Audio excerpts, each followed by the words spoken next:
s'il y a irrégularité, il considérait que c'est un sabotage. Pour preuve, quand on a lancé la grenade au Palais du Peuple, ça coïncidé avec la coupure du courant à la RTG. Donc, Sékou Touré a ipso facto dit que c'est les deux chefs, les autorités du palais et celle de la RTG qui a en tout cas concertation.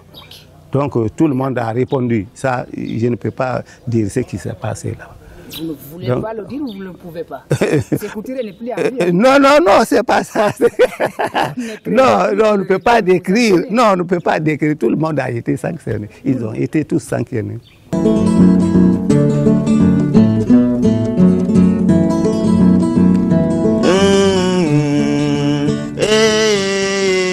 Bamanyi ndubate flake vagi tonye wuliye borlale kagbero san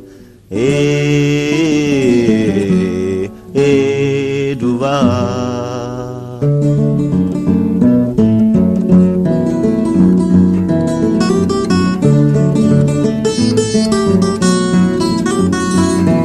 Ils ont été tous sanctionnés.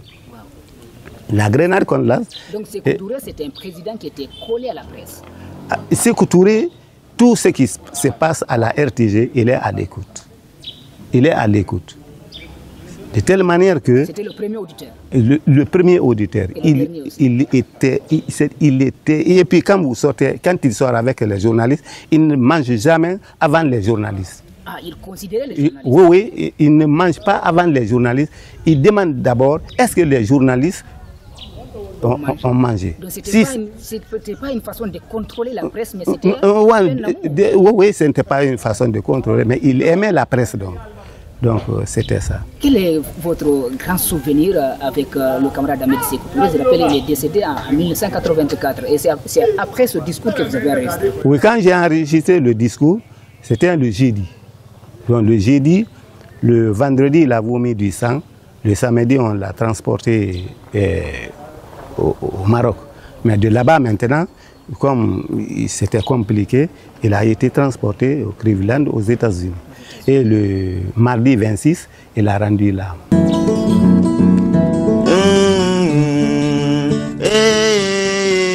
Bamanyi ndubate flake vagi tonye wuliye borlale kagbero san